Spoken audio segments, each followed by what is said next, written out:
music to the ears of everyone who loves pool. This is the biggie.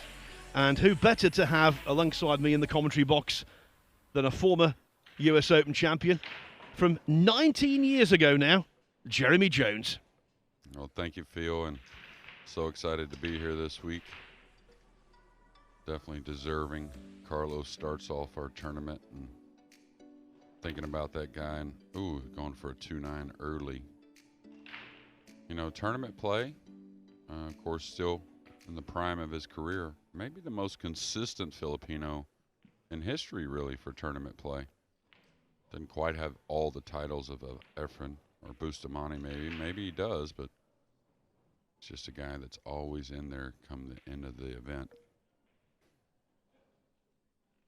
Funny you say about his opponent, a tennis coach. I'm sure at some time tried to play professionally. That's normally how it goes.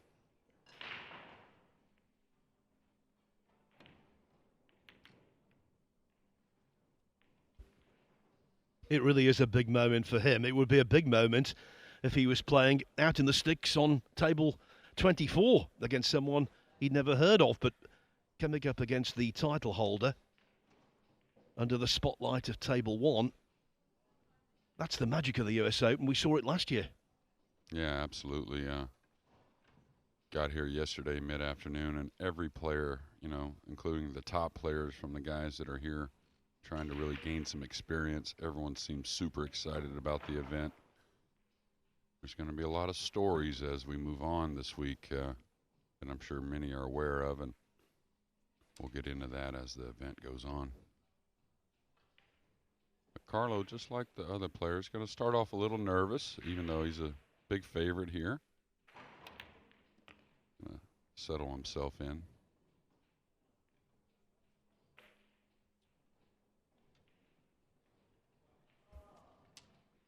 A little on the wrong side of the 5 here. Shouldn't be too much of a problem. Carlo not afraid to move the cue ball. Probably 3 rails into a similar position that the cue ball's in now. And Carlo, what a comeback he made in that final last year. Yap was just playing pretty much perfect every match, and it's a player we'll talk about. He's hot right now since he's been in the States. He has 2 nice wins. Just won a ranking event at the Sandcastle this last weekend, Aloysius Yap. Carlo fell a little straight, so he's going to have to shoot the 8 from near the rail with the cue ball.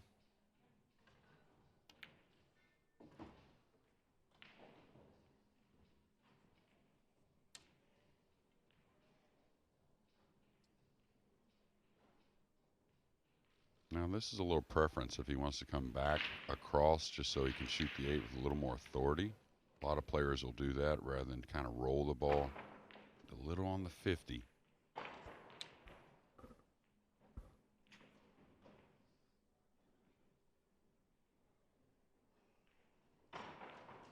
Yeah, just a grain of doubt in the mind.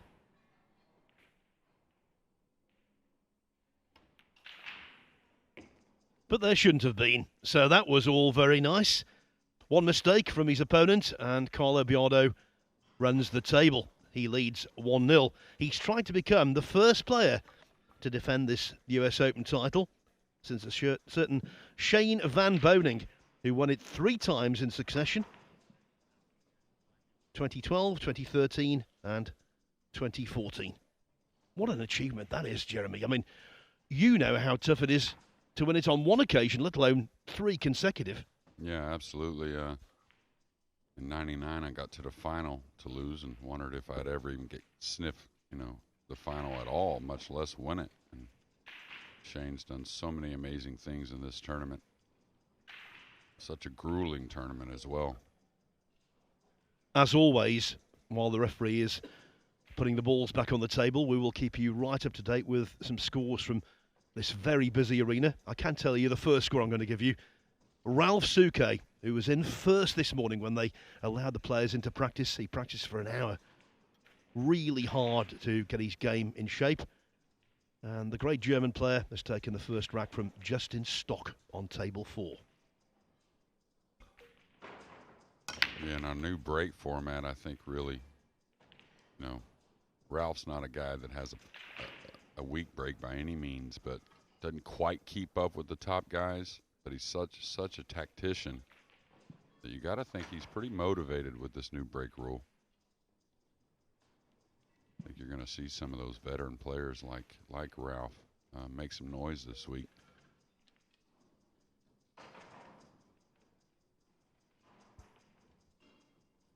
So many different news items to tell you about as the week goes on. We won't be dissecting this yet because it's a little too early. But at the end of this tournament, 2 more players from Team USA and Team Europe for the forthcoming Mosconi Cup will be known. Then it's up to the captains to provide their 2 wildcard selections. We do know already, of course, that Joshua Filler is going to compete for Europe and Shane Van Boning is going to compete for the USA. No surprises there. No, and no surprises the way they played this year. Been pretty incredible play by both those guys, and we're going to definitely see some drama when it comes to that Mosconi Cup points.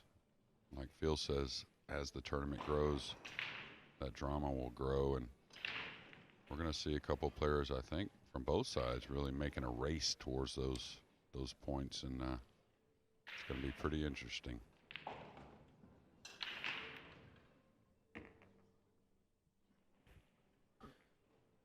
This is all very routine right now.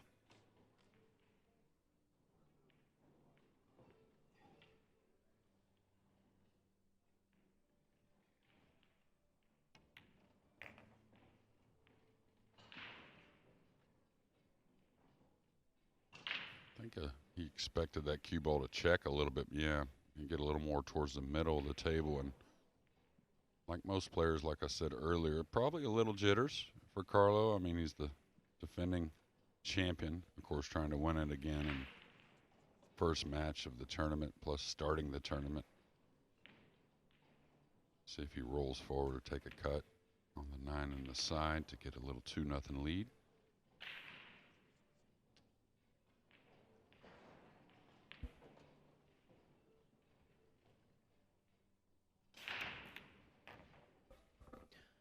Well, the 9 ball into that centre pocket did not fall in cleanly, but it's in nevertheless.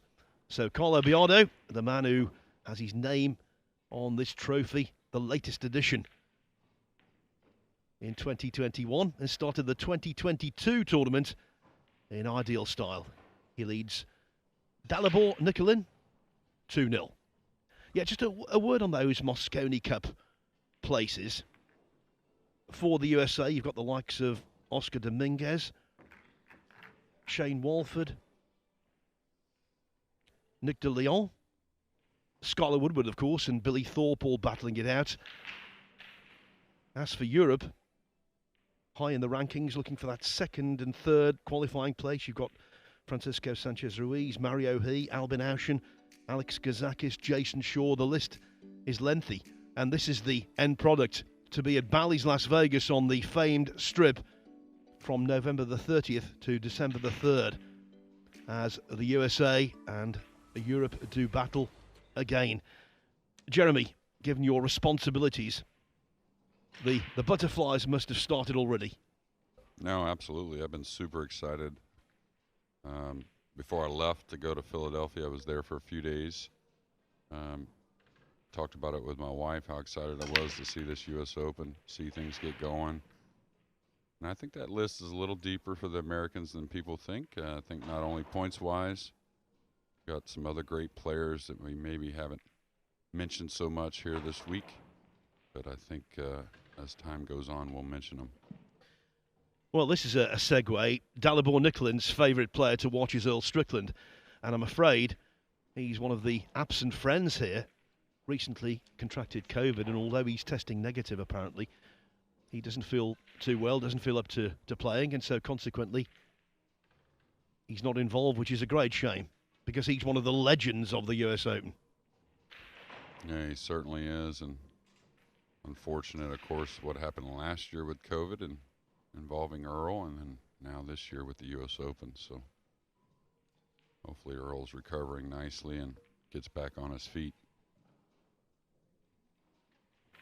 Speaking of tennis, and you mean, I'm not sure how much tennis you know about, Phil. I feel like you know about every sport, but I lived in Jacksonville, Florida for a couple years in the late 90s, and I went in the pool room and kept watching this tall man hit balls, and I'm like, I know this guy, because I was a tennis player in high school, believe it or not, and the guy pulled his sweatshirt off, and he had a Davis Cup shirt, and it was Todd Martin. It hit me as soon as I saw him. It was Todd Martin, the guy kept running out too, which was really interesting to me.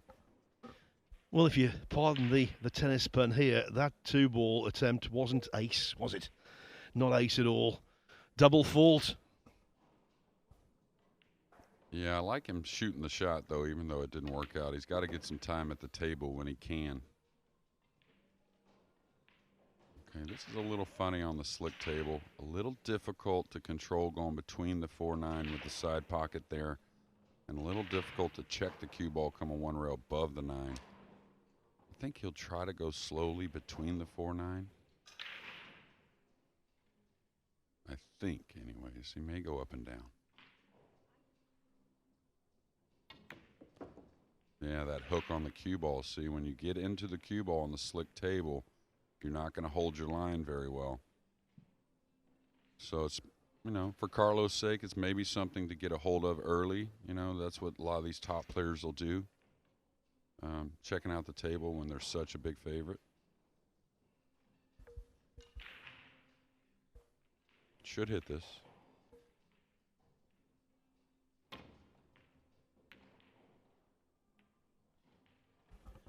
We've said this 1,000 times, but I'll say it again. When it comes to kicking, the Filipinos take some beating, don't they? Yeah, it's some of the best overall. But I'll tell you, that's something that I give a lot more credit to this generation than they were getting just a few years ago. Guys would put out the jump cue a lot, but now it seems like all the players really have every part of the game, it seems like, and getting better at it. Nice shot here. Pretty perfect safety with cue ball right on the rail.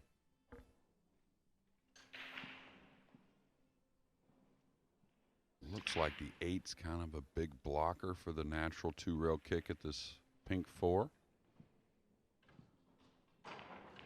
May have to go behind the 6 here. Not sure if he may elevate. No, if he feels like he can get 2 rails at it. I don't think he can get behind it. Oh, he's kicking softly. Oh, beauty. And when you have that cluster like that or a ball near, that soft kick is a lot of times the right shot. In snooker, the great player at getting out of snookers and not just escaping, but escaping perfectly is Mark Selby, the multiple world champion. And I was commentating on a tournament recently where he showed his magic in that department and actually drew the parallel between Selby on a snooker table and the Filipinos on a pool table. And I think that's the highest compliment you can pay anyone. Yeah, well, all these Filipino players, they have a piece of the Godfather, the magician, Efren Reyes, and he's taught all those players so much. Okay, decent there, not a bad intentional foul. I think he's tied it up to where, I don't know if Carlo, he's going to play him right back behind the purple 4. So Nikolin, he's going to have to take a 2-rail kick at this 4-ball here shortly. Oh, look at this shot. Even advancing it a little more. Look how he cuts off the upper part of the table. And that's just going a bit further with it, Phil. Brutal. Very. And that was definitely by design.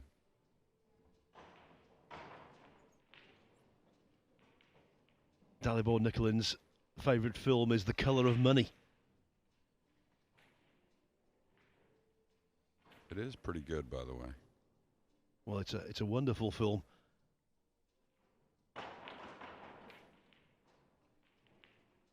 On table 2, Christina Tkach getting on the board against Henrik Larsson. So now on 2 fouls, I don't think you're going to see a 3 foul with an open table. Carlo will choose to run the table, I believe.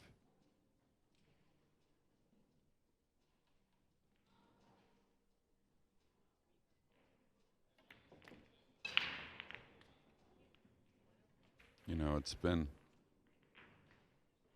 2 months since the European Open, and saw a lot of great pool there, but you got to figure the guys have tuned in a little bit better on the break shot. Even though it's difficult, it's never going to be something that's just all the time, but you got to believe they're going to get better at it.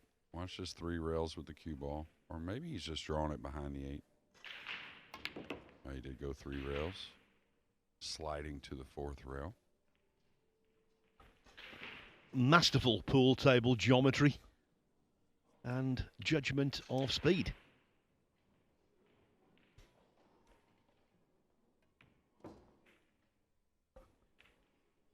These early matches are all race to 9s, and in a couple of pots' time, Carlo Biado will be a third of the way home.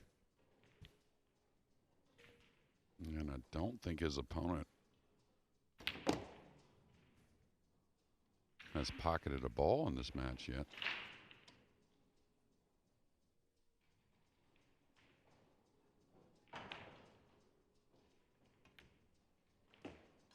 The Serbian very much in at the deep end, taking on the defending US Open champion. And Carlo Biado doesn't look like he's going to fall victim to an almighty shock at the moment, does he? He leads by 3 racks to 0. Now, don't forget, if you access the Matchroom Pool YouTube channel, you can see the action over on Table 2 as the day progresses. As Jeremy told us, it is Christina to catch against Henrik Larsson. To catch one of the finest female players around. And Henrik Larsson, for a number of years now, has been one of the leading wheelchair players in the game of pool. Yeah, well, I don't know Mr. Larsson very well, but I could tell that. Difficult layout here for Christina if you're watching the YouTube channel.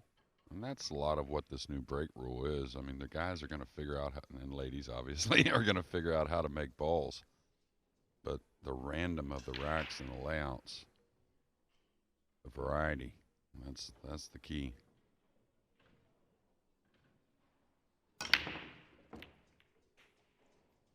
Before this rack unfolds, let me tell you about Alex Pagialian. He's 3-0 up, going nicely against Harshit Kadia from India. That's the other thing about this tournament, Jeremy. It is so cosmopolitan. They've come from all over the place to be here. Yeah, you could, 256. You could probably get 512 in this event pretty easily. Well, talking about that, tickets today go on sale for the European Open in Fulda next year. It's August the 8th to the 13th at the Hotel Esperanto, which hosted us recently for the inaugural European Open. And the reason I say that is because the field, 256, is already sold out for August next year. Yeah, lovely crowd and a lot of great players there in Europe. And we saw more of them, I thought, even at the European Open. A few more Polish players that we don't normally see. Of course, a lot of the hometown German players that were so impressive, I thought. And really maybe put a little heat on the UK Open as far as the British players to step it up a little bit. A lot of great British players, but man, I was really impressed with the German, the guys that you don't know the names of. And now Carlo has fallen straight in on the rail. May go rail first here, we'll see.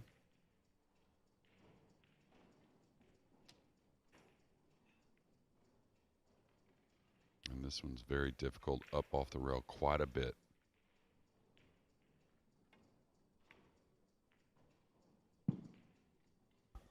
And it really is amazing in Q Sports, in pool and in snooker, that if a shot like that is going to be missed, obviously it can be missed both ways, but far more often than not, it's when a player undercuts.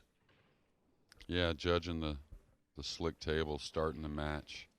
That's why you saw him really take his time, even though, you know, in a favorable position, not only score-wise, but just overall in this match, you got to feel like he's in a good spot. But you're right. Very rarely they overcut that shot going rail first. So I think our first ball made for Dalibor, and now he's got a little bit of a difficult shot on the pink 4. Natural position, 2 rails behind the 6.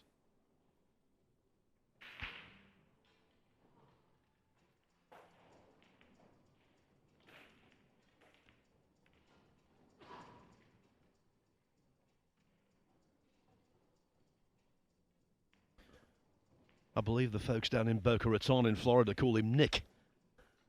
But the way things are going, you have to wonder whether he's going to nick a rack here. Well, what happens is for a lot of these guys is, you know, they don't realize that the ball's cut a little easier on the slick felt. And even if you do realize it, if you're not used to it, it's still very hard to pull the trigger aiming a little heavier than what you're used to. All right, he's going to kill this ball. Oh, no, he's going up and down. Wow, that was surprising. Didn't expect that, actually. I thought he would roll that ball a little bit more and just come 1 rail above the 6. A lot of speed into that. Now he's got a tough one. May cross this. There's really no position unless he rolls it very softly. May cross bank this ball.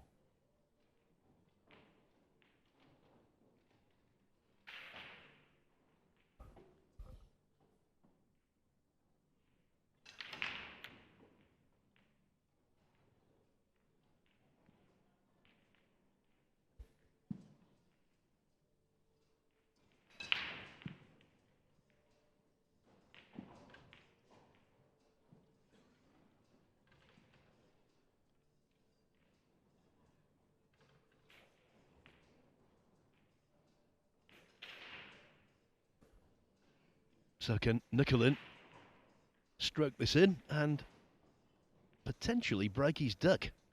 Yes, he can, in terms of potting the ball. Oh, but not the best position. No, pretty impressive stroke there, really kind of unloading a little bit. I didn't expect that as much, but very accurate, very straight. Showed a little power there, and I think he may have a piece of this. We'll see. No, he had to go rail first as well. Not going to leave anything easy for Carlo. Carlo will level out here and try and roll this 7 in.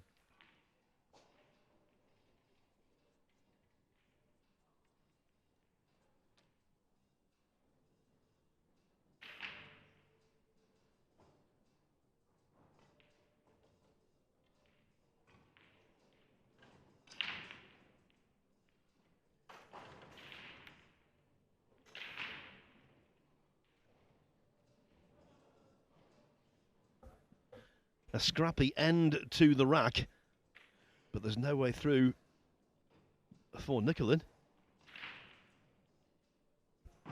No, I think he's got to take a shot at trying to kick this ball in cross corner, just kicking above to the long rail, above the 9. He could try to play some type of kick safety, but the thing about going aggressive here is you could still not leave him much of a shot.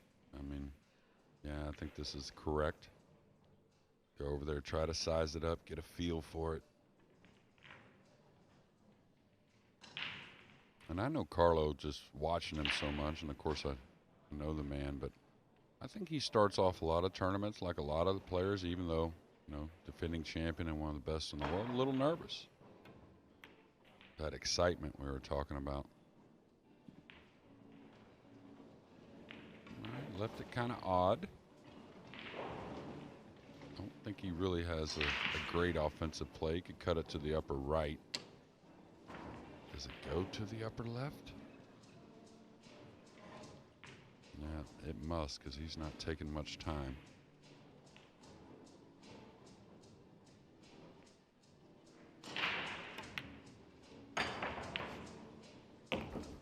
The channel was there, he was on the walk, and now it should be 4-0. Of course it is. Well, it wasn't a clean rack by any means, but Carlo Biado adds the fourth to each of the first three. He leads Dalibor Nikolin 4-0. Now what about these other scores? Some fine players involved in the first session of matches. Ralph Suke 3-0 up on Justin Stock. Alex Pagulayan now 4-0 up on Harshit Kadia. Ko Pin Yi, tremendous player from Chinese Taipei, 2-1 up on Ben Crawley. Max Lechner, possible Mosconi Cup choice, he's 4-1 up on Chad Bazinet. Badr Alawadi, 2-1 up on Jakub Savitsky. Rainer Lahr from Estonia, 4-1 up on Jeff Trader from here in the USA. And a terrific player from Poland, Mieszko Fortunski, he's 4-0 up on Mark Sala. Also, Wojciech Szewczyk, yet another Polish talent, 4-0 up on Juan Jose Rosa. And Alex Kazakis very much in the Mosconi Cup conversation. The Greek is 3-1 up on Ricardo Kakamo. Must tell you this scoreline though. Jason Robichaud from Canada, 3-1 up on Billy Thorpe. You don't want to be sent to the one-loss side of the draw immediately.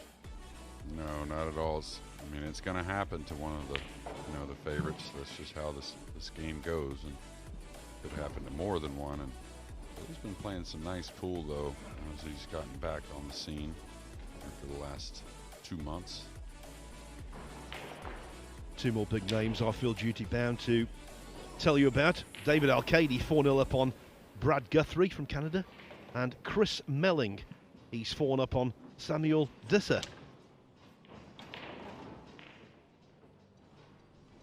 Now Carlo with the thin 2-ball. Gonna have a little speed on the cue ball. Really holds that pause at the cue ball a long time. Kind of takes dead aim, you may say. Cue ball get lost? No, it's available. Probably goes for this. And the thing is, you don't want to really vary your game early too much, just because you're a favorite, you're at 4-0. But there is some value on some things, getting a feel for how the table's banking. Those things are going to come up later. And what I'm getting at is, if he's playing a third-round match against a player he's very threatened by, or second-round match, he may play more of the safety there, even though the guys are very aggressive. But I think, like I said, there is some value trying to get a feel for the table when you can. Yeah, especially in his position, because no one's got any guarantees about who's going to play on table one. But as the defending champion, you would think he would be playing more than one match here on this particular table. Well, he's got plans for it, Phil. So, and like I said, I think he's, I can't say for sure, but I think he's one of the most consistent Filipino players, plus players, period. It seems like tournament, day in, day out, week in, week out. He's like a guy that just doesn't fall off of his game very often, or very much.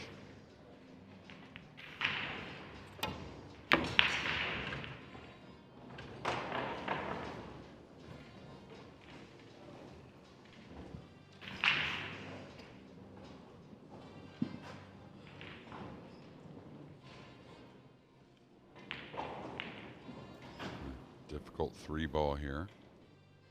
Long ways from it. You wouldn't want to really elevate and try and bang the 3 around the table. You got to figure he's probably going to go at this. The same thing for, we'll call him Nick, since his buddy calls him Nick, but same thing for these guys to get a little time at the table. I mean, he's an underdog here, but win or lose, he's got to play more matches. With the new schedule, which I love, if I was a player, I'd certainly appreciate that.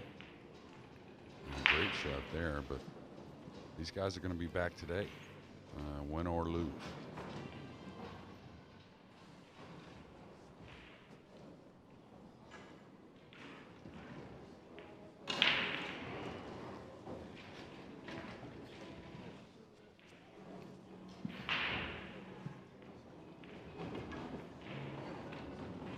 Either shot here, the cut or the bank, have a lot of value. I think he probably goes for the bank, tries to get behind the purple 5 with the cue ball. Oh, he played the safety. Nice shot. Cue ball didn't quite get where he wanted. Good speed, a little off at the line.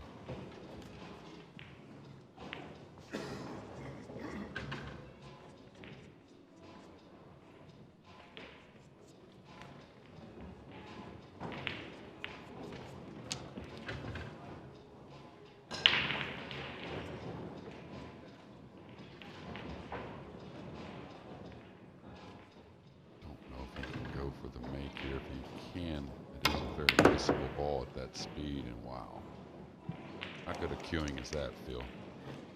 Well, at the end of this championship on Saturday night, we might not see a better shot than that. Okay, in terms of context, he's totally in command of this match. He can open his shoulders and go for it. But that was exhibition stuff. Yeah, and a lot of people don't realize shooting from that far away, even though the pink 4 wasn't that far from the pocket, to put that much speed and keep that accuracy, very hard to do. And another thing is, the guys just don't do that very often. That's not something you're going to be practicing in the practice room or prior to the match. Just shows how talented these players are.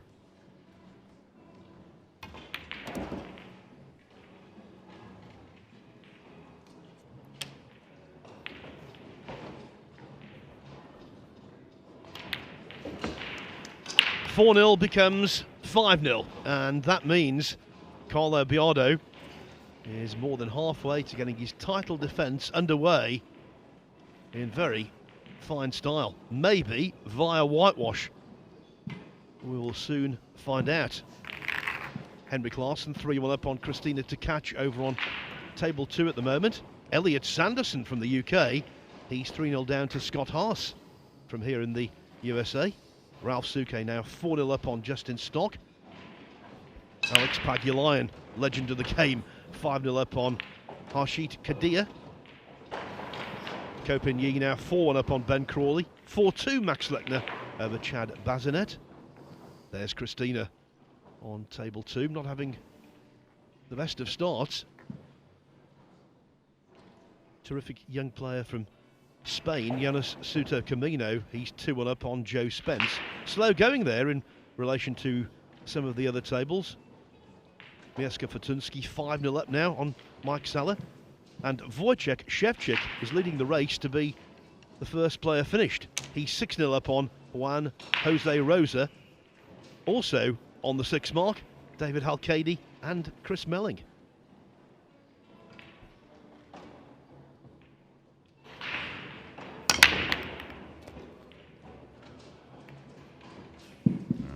Kisses on the cue ball. We'll talk about that all week. Of course, the guy's playing a firm cut with the box, the break box, back in the game. Get a little 9-ball movement at times as well. The thing is, the guys are playing the 1 on the side for the most part, so you just always get variety with a random rack.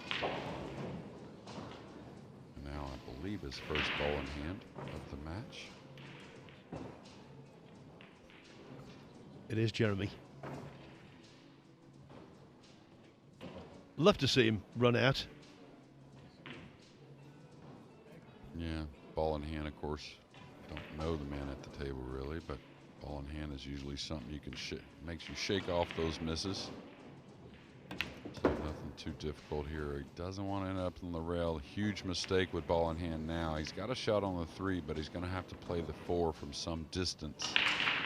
You could see he was not too happy. And really kind of curious why he drew the ball across when he could have rolled to the bottom rail and then up.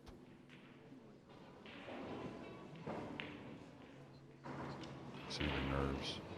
A little quick there with the stroke. Got himself a little out of position.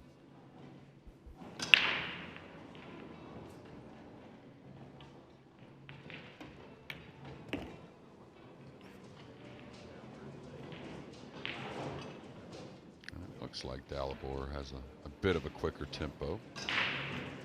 See a little bit shorter strokes overall.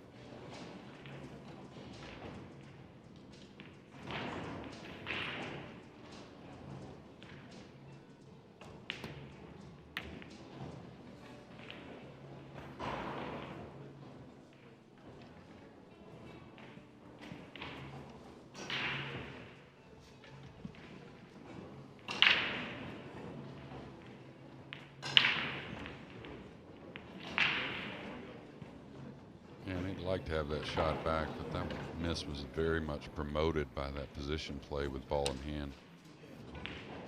I guess the 9's a little too much in the way to play a real first shot on the pink 4, so like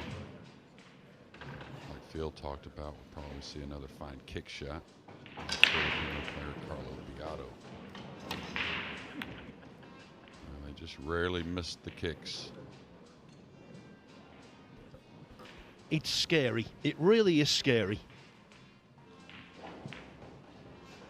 And what happens is just you know, of course it gets you out of so many situations, but the long-term investment of how these guys hardly ever give up ball in hand is huge when you talk about a full season of playing pool.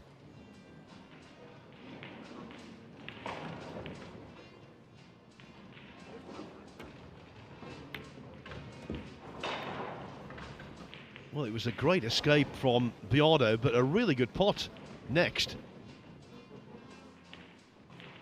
Yeah, and a little smoother there, a little longer through the ball, and a lot calmer stroke. Now trying to find a pocket for the purple 5. It does slide by the 8, but nothing easy because he's got to hit that very light to hold position on the 6. This is the type of shot you would like to hit a little firmer to make it slide a little more. Yeah, that's not going to get it. Yeah, this time he's not covered it, and there's a clear channel to pot it.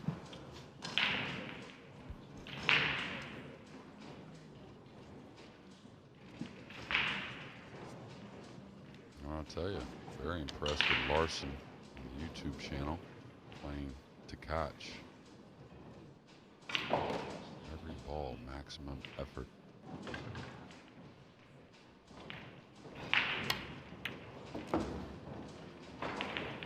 When you see the European Championships, and they always have the wheelchair divisions in that, 8, 9 ball, 10 ball, that kind of stuff.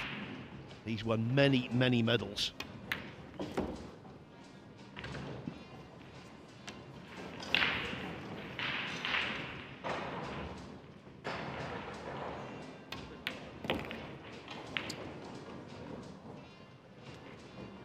You can see Carlo just swinging the arm there as he walks, so not totally settled.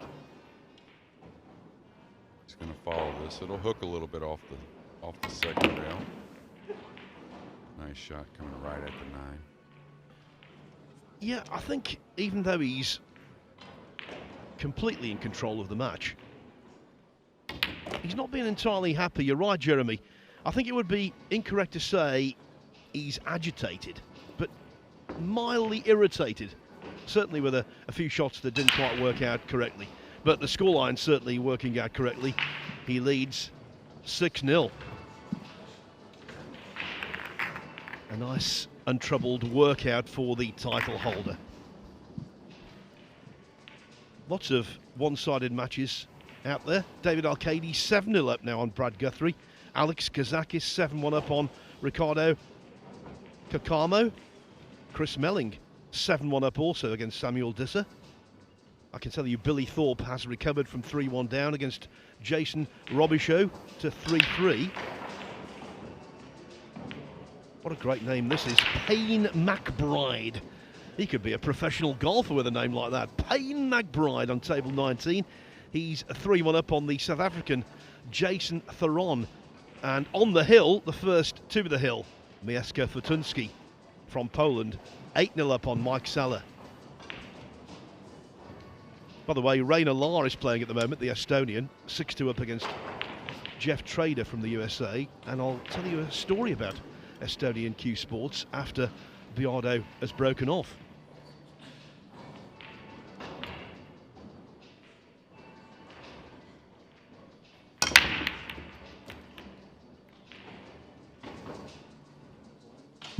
Not just broken off well. The story I'm going to tell you, Q Sports are held in very high regard in Estonia. We know about Dennis Grabber and Mark Maggi and of course Rainer Lahr now coming on the scene. But they've also got some good snooker players, and one of them has just turned professional, Andreas Petrov. And he played in the first round of the recent British Open on TV against the defending champion Mark Williams And who was there to support him?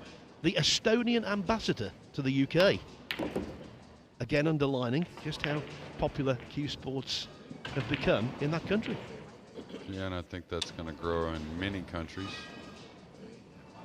I think you're going to see a lot of your regular residents start to watch the games of all the different cue sport games. And it's just going to continue to grow. I think, you know, Carlo, we talked about him maybe going after a couple shots that he may not go after. That can get you a little unsettled. But I just think he's one of those guys that start out the tournament a little more nervous. And I think that's all players to an extent. So the one thing he doesn't want is some strokes that he doesn't like. He doesn't want those to creep in, you know, get any kind of doubt early in his mind. He's going to get through this match, obviously, but it's going to get tougher pretty quick. And that's what I say. I don't think he's gotten his timing down. Carlos sometimes, you know, he doesn't, you know, have the longest stroke in the world, right? So he can easily get a little quick. Going for the cross corner bank here. Running the cue ball.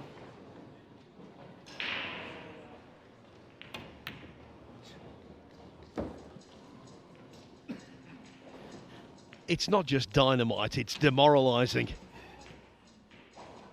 Just when Dalibor Nikolin thinks he might get back to the table, the Filipinos work their magic. Or this Filipino does. Yeah, in a lot of tournaments, I don't know how it happens really, but his name really isn't mentioned a whole lot until it seems like he's down there to win it. And even in other tournaments, he's won World Nineball Championship, and many times a deep contestant in that event. Seems like he kind of does his own thing and just not discussed a lot until, like I said, the end of the event.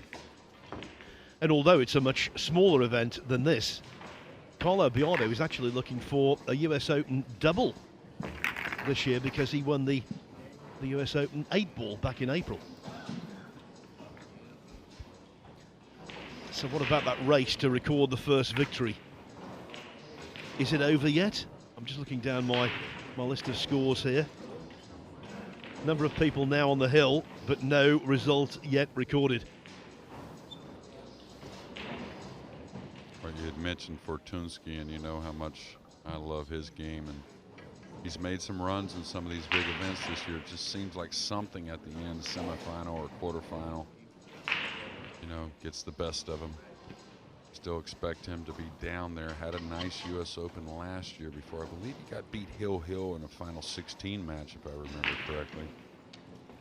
But another Polish player that's probably going to make some noise. And as you said that, Jeremy, he's the first player to record a victory in this year's US Open.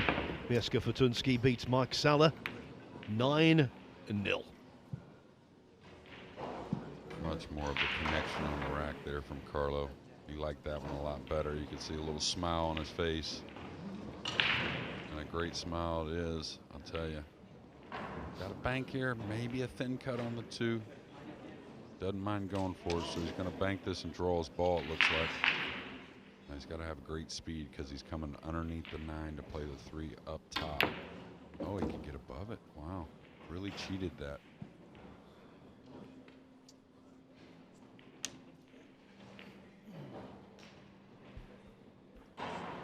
Chris Melling also on victory lane swiftly. He's beaten Samuel Disser 9-1 over on table 25.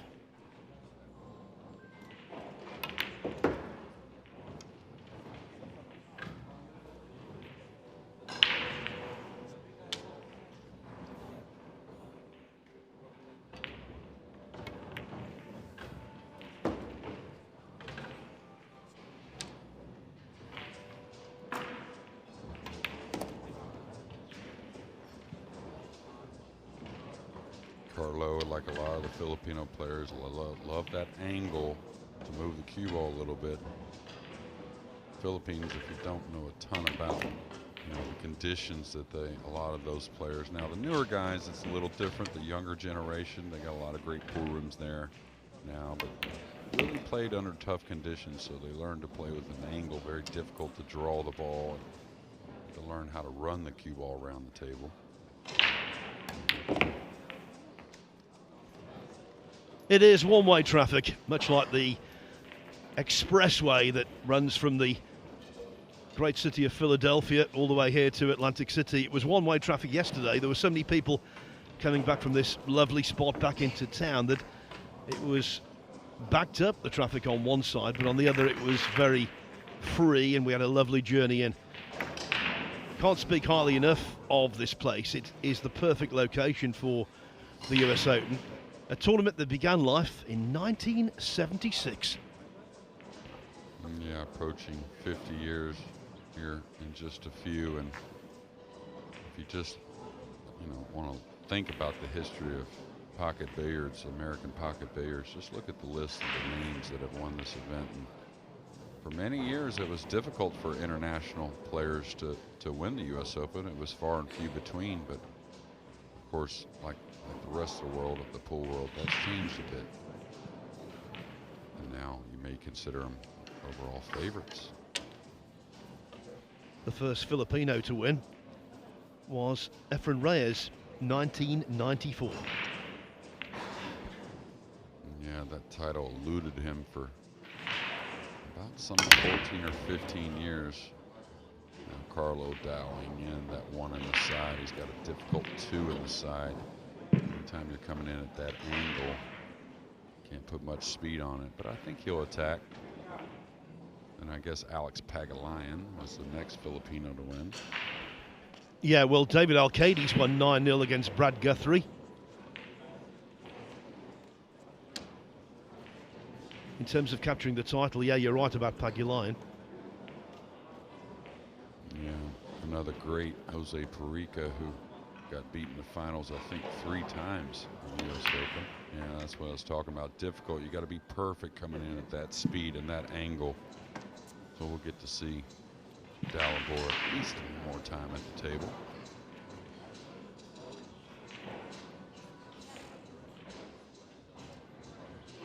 I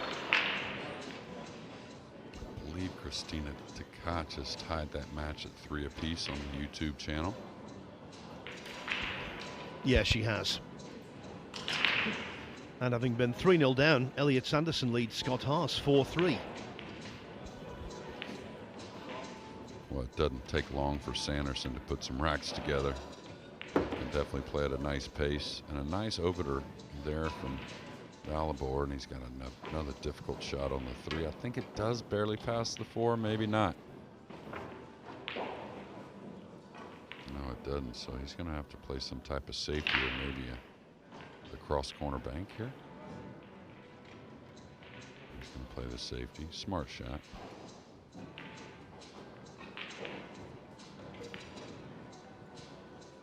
And what he's doing for himself here, of course, trying to win some games, get something started, but get himself some time back at the table. Not going for a silly shot on the 3.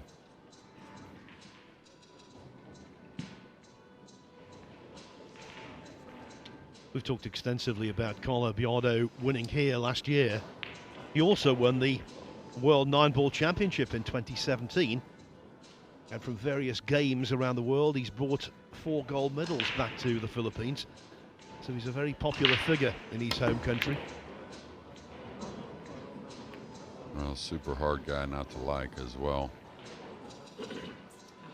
Another solid hit on the 3 ball. A little fortunate. Tried to create a little luck.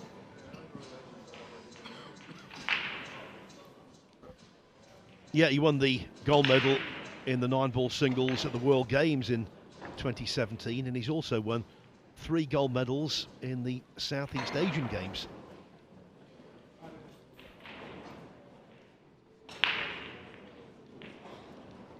Yeah, I think another gold medalist from this year's Southeast Asia Games, another player to keep an eye on, and one of my favorites to watch, Johan Chua, here in the field this week. And he may not get talked about much here early just because you know, his international play. He likes to stay near the Philippines, so hasn't been out as much, but man, what a talent.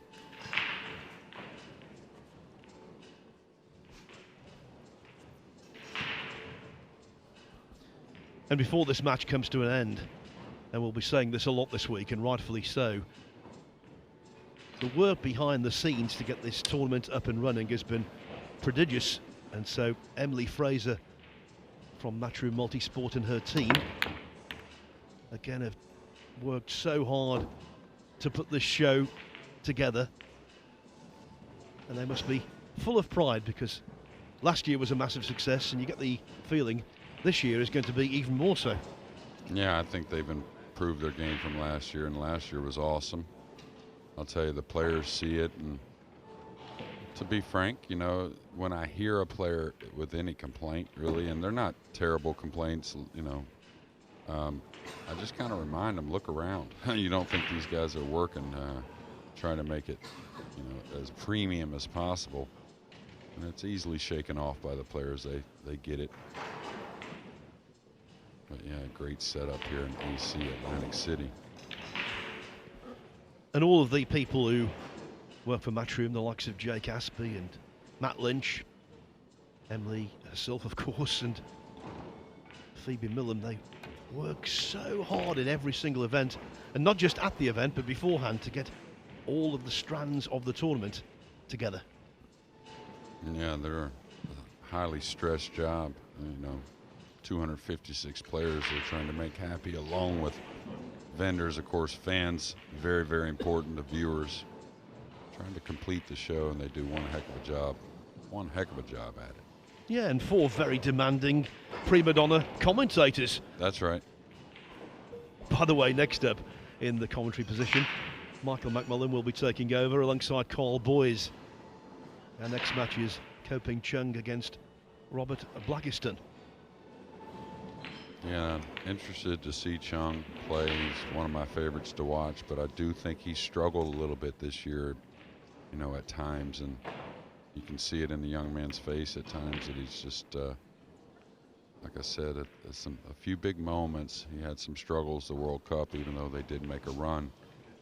It was really Koping Yi that really came with it most of the time.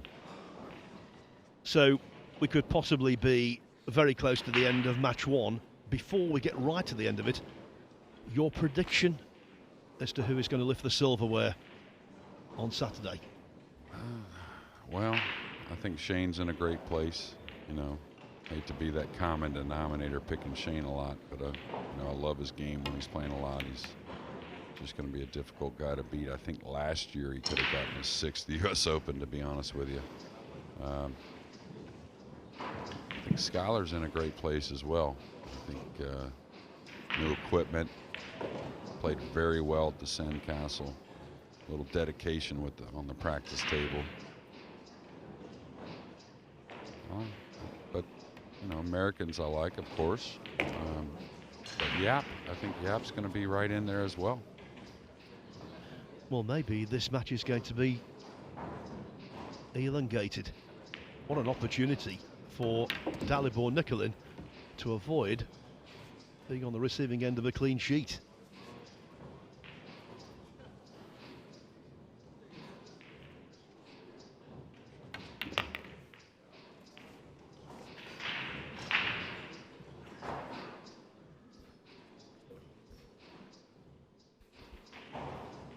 Yeah, and get to break the balls as well.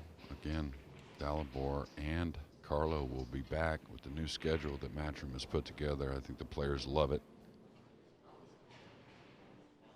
So we'll have half the field playing today, a couple matches each, and then get back to the other half of the field tomorrow.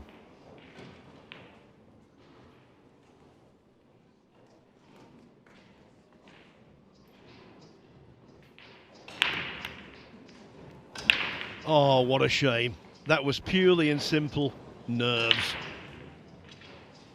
Yeah, and again, his miss has been the overcut. Talked about it earlier, maybe not realizing, especially when you have a bit of a quicker tempo. Ball's cut a little easier out on the slick equipment.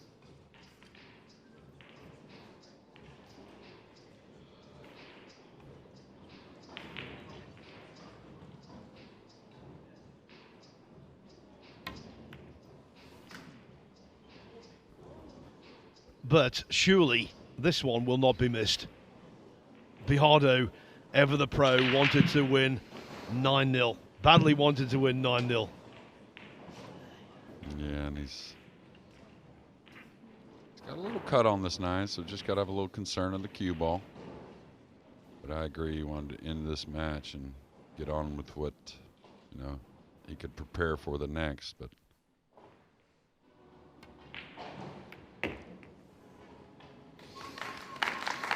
well done indeed to Dalibor Nikolin. The whitewash is now a thing of the past. He's trying to have a smile, but the defending champion remains stony-faced. The game face of Carlo Biado is on. We can't imagine there's going to be a full-scale comeback on, but he didn't want to lose a single rack, and he has done. 8-1 it is. So Wojciech Szewczyk has beaten Juan Jose Rosa 9-1.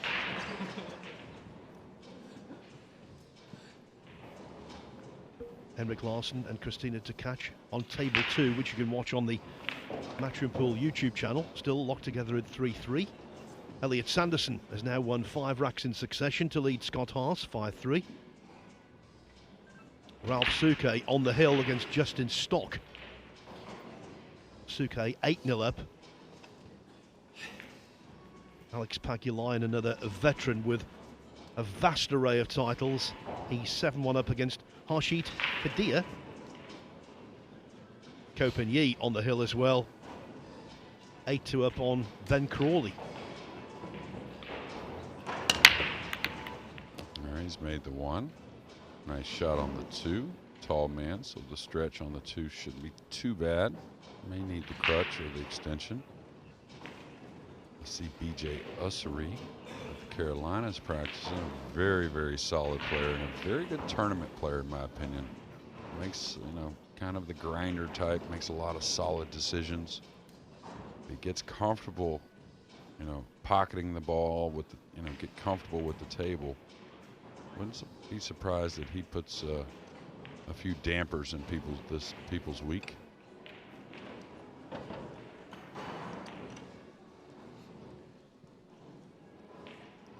He's got to kind of float this a little bit.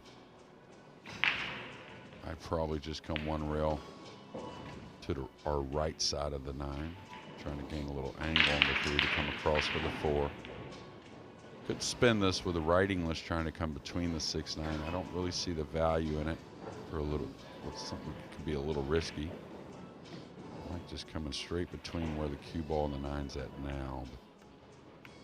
But yeah, he tried to go between them, the 6-9, and it had a little risk in there doing so, and now snookered behind the 9.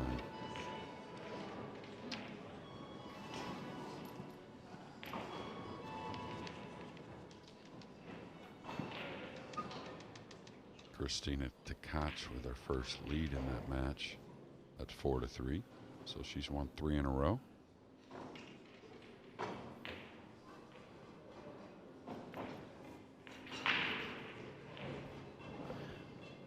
Playing the jump shot, jumping over the 9. Unable to pop the 3 though, and it is in open play. Is that the beginning of the end? Yeah, it looks like he can naturally get around the 5, so got to maybe contend with the 9 a little bit, maybe come towards the 8 with the cue ball to get position on the pink 4. But most likely, you know, besides this first shot, if he gets through this first shot, is he going 1 rail between the 6 and 9? You would think he would stun this, but no. And like I said, he's still a little quick with the tempo, you know. In my opinion anyway, so I think still a little nerves here early for Carlo. And he's been very fortunate there. Look at this, the cue ball getting trapped in the jaws of the middle pocket. Now normally you don't want that to happen, but here he could have saved his bacon because the 9 is right in the way of the 3. Yeah, it's a second consecutive jump shot here.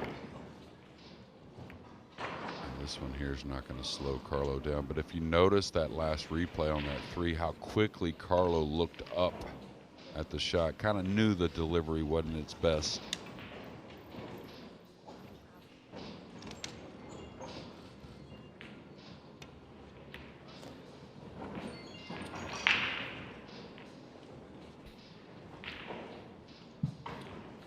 You know, we had beautiful weather here last year. Of course, it was about a month earlier, the event, but still pretty nice weather. A little chillier this week in Atlantic City, but going to be a lot of sunshine, and a lot of sunshine on somebody come Saturday night, excuse me.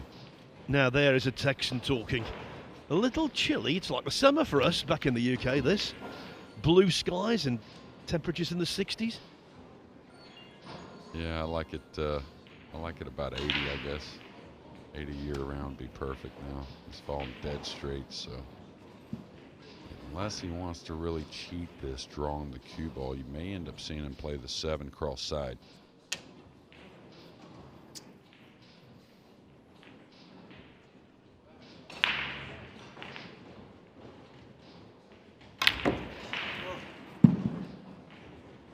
Fortunate again, really, unless he loses the cue ball, which he did not.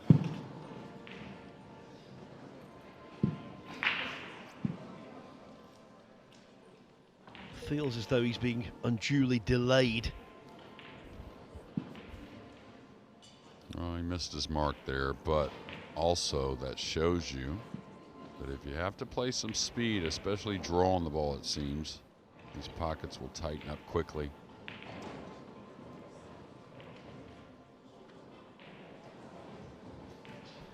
Now the pot success of 88%, you would think, sounds impressive, but it isn't.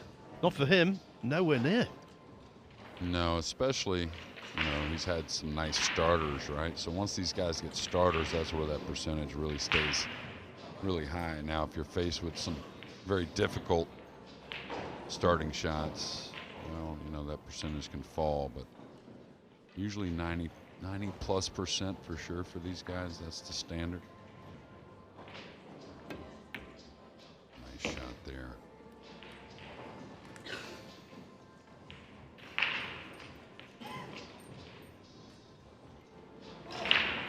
And he's looking at the cross corner bank. Not a bank you would see players go at very often, the cross corner bank, when you're past the side, unless you have some safety in mind, unless there's a bit of a two-way.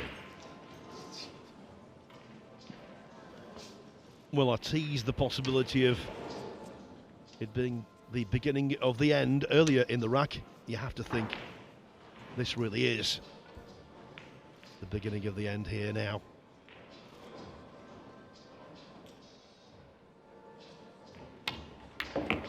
That was a much more settled stroke, and I was kind of curious about that one just because it's been a bit of the longer shots that I think Carlo has gotten a bit quick. Is he going to draw back? Just pound this out a little bit. Nice shot.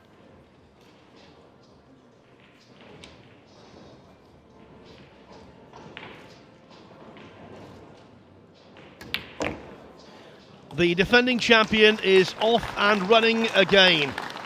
Dalibor Nikolin, the tennis coach from Florida, has been beaten 9-1 by the great Filipino pool player, Carlo Biado. And it took just over an hour for that victory to be achieved. So what were the main stats of the match? What was the tale of the tape? Well, we saw